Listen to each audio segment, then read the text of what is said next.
দেশে বায়েজিদ বোস্তামির মাজার বাংলাদেশের চট্টগ্রামের নাছিরাবাদের একটি পাহাড়ের উপরে অবস্থিত। ইরানের বিখ্যাত পার্সিয়ান সুফি বায়েজিদ বোস্তামির নামে গড়ে ওঠা এই মাজার চট্টগ্রামের ধর্মপ্রাণ মানুষের পাশাপাশি চট্টগ্রামে আসা দেশি-বিদেশি পর্যটকদের জন্য একটি অত্যন্ত আকর্ষণীয় স্থান।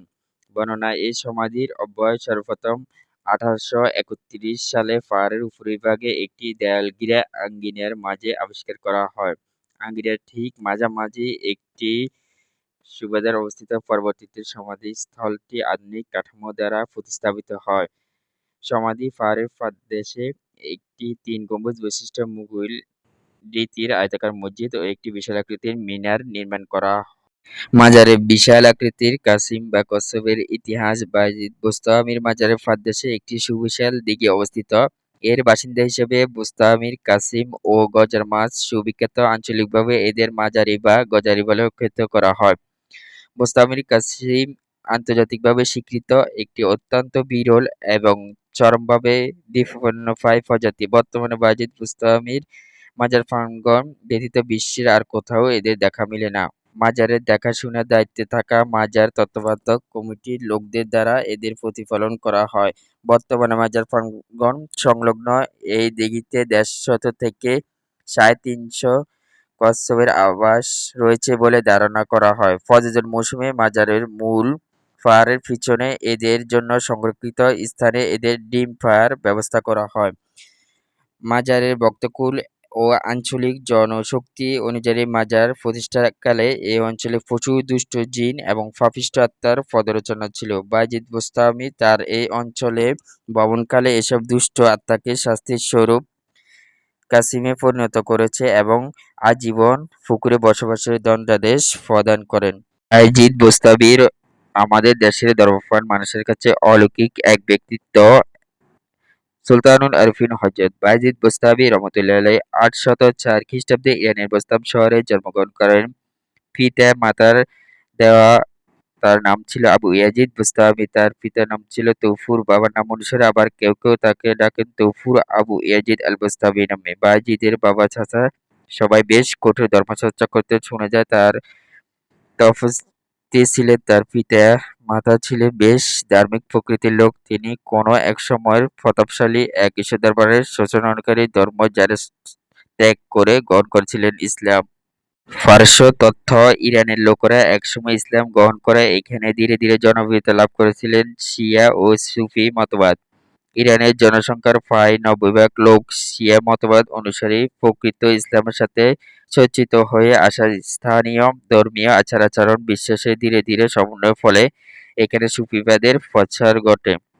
ইতিহাসবিদরা আরও দাবি করেন, ভারতবর্ষের সীমানা পেরিয়ে আফগানিস্তানের উপর দিয়ে পারস্যের সাথে দীর্ঘদিনের যোগাযোগের ফলে ভারতীয় ধর্মদর্শনে কিছুটা আঁচ চালান হয়ে ঢুকে যায় পারস্যের সুফিবাদে। সুফি দর্শন মতে সুফি ঈশ্বরের সাথে অত্যধিক সম্পর্ক তৈরি করে বিশেষ শক্তি প্রাপ্ত হন। তখন সুফির অন্তরে সর্বাক্ষণিক শান্তি ও আনন্দ বিরাজ করে। ইয়াজিদ বোস্তামি রহমতুল্লাহ আলাইহির জীবনী সম্পর্কে তেমন বিস্তারিত বিশেষ কিছু জানা যায় না। তার বাবা ছিলেন একজন সুফি ও সাধক, মা ছিলেন ধর্মপ্রাণ মহিলা। তাই এই কথা আমরা নির্দ্বিধায় বলতে পারি, শুরু থেকে তিনি বেড়ে উঠেছেন ভীষণ বিশ্বাসী ধর্মীয় পরিমণ্ডলে। উচ্ছ্বসিতা সমাধিকরক পরিবেশে। শোনা যায় ছোটবেলায় তার বেশিরভাগ সময় কাটত ঘর থেকে মসজিদ আর মসজিদ থেকে ঘরে যাওয়া আসা করেই।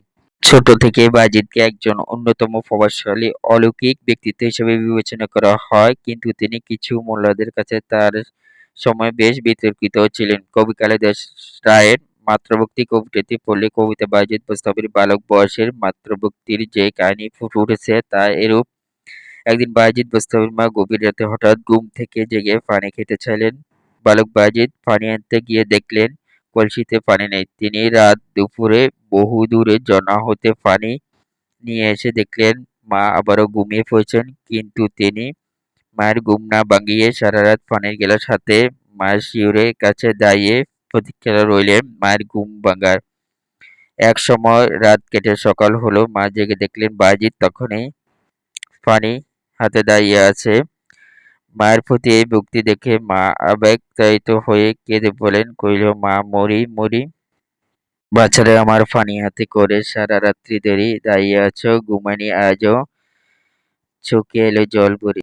সাথে সাথে তার মা সেজদায় হয়ে আল্লাহর দরবারে ফরিয়াদ করেন যে, আল্লাহ তুমি আমার বায়েজিদকে সুলতানুল আরিফিন বানিয়ে দিও।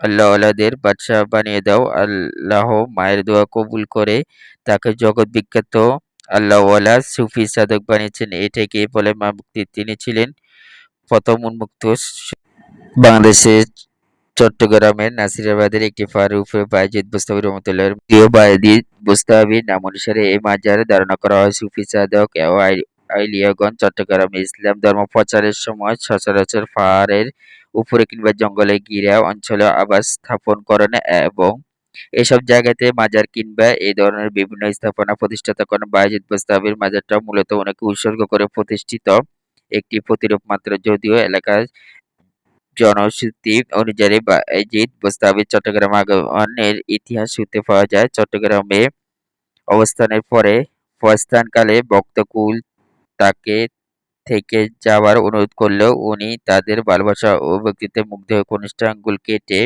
কয়েক ফোঁটা রক্ত মাটিতে বয়ে যেতে দেন এবং ওই স্থানে ওনার নামে মাজার গড়ে তুলবার কথা বলে যান। এই জনশক্তির সপক্ষে অষ্টাদশ শতাব্দীর চট্টগ্রাম কিছু কবির কবিতায় উল্লেখ করা হয়, যেখানে শাহ সুলতান নামক একজন মনীষীর নাম বর্ণিত আছে। বায়েজিদ বোস্তামীকে যেহেতু সুলতানুল আরিফিন হিসেবে আখ্যায়িত করা হয়, সে সূত্রে এই শাহ সুলতান আর সুলতানুল আরিফিনকে একই ব্যক্তি হিসেবে ধারণা করা হয়।